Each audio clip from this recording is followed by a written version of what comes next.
بسم اللہ الرحمن الرحیم۔ لاکھوں درود پاک حضرت محمد صلی اللہ علیہ وآلہ وسلم اور آپ صلی اللہ علیہ وآلہ وسلم کی آل پر۔ السلام علیکم، میرا نام افتخار احمد ہے اور آپ میرا یوٹیوب چینل نالج دیکھ رہے ہیں۔ دنیا کی عظیم طاقتوں کی سیریز کے سلسلے میں آج کی ویڈیو کا عنوان ہے جاپان کی سلطنت۔ جاپان کی سلطنت باضابطہ طور پر عظیم جاپان یا محض جاپان ڈائی نیپون کی سلطنت ایک ایسی سلطنت تھی جو 3 جنوری 1868 میں کومیجی بحالی سے لے کر جنگ عظیم کے بعد 3 مئی 1947 کو جاپان کے آئین کے نفاذ تک موجود رہی۔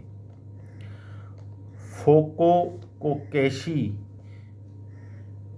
کے تحت امپیریل جاپان کی تیزی سے صنعتی اور عسکریت سازی کے نتیجے میں یہ ایک عظیم طاقت کے طور پر ابھرا۔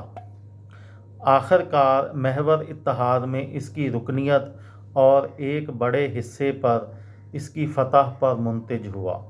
ایشیا بحر الکاہل کے خطے کا 1942 میں اپنی طاقت کے عروج پر جاپانی سلطنت نے 7,40,000 مربع کلومیٹر پر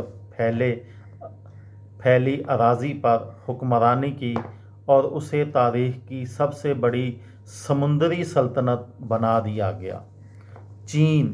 پہلی چین جاپانی جنگ جو 1894-95 اور روس جاپانی جنگ جو 1904-05 میں لڑی گئی۔ روس اور چین کے خلاف جنگیں جیتنے کے بعد جاپانی سلطنت کو پوری دنیا میں ایک بڑی طاقت سمجھا جاتا تھا۔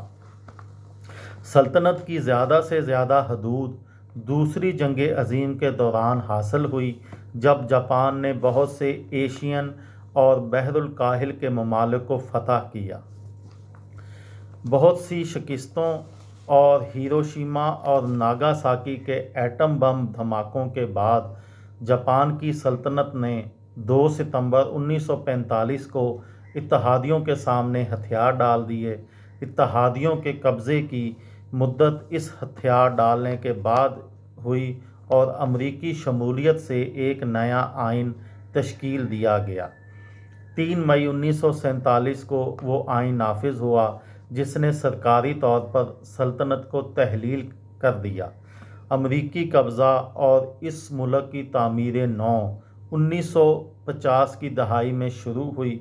بالآخر موجودہ قومی ریاست کی تشکیل ہوئی، جس کا عنوان صرف یہ ہے کہ جاپان کی قوم نپون کوکو، یا اس کا اردو میں مطلب ہے محض جاپان، جس کا سلوگن ہے، جس کا نعرہ ہے۔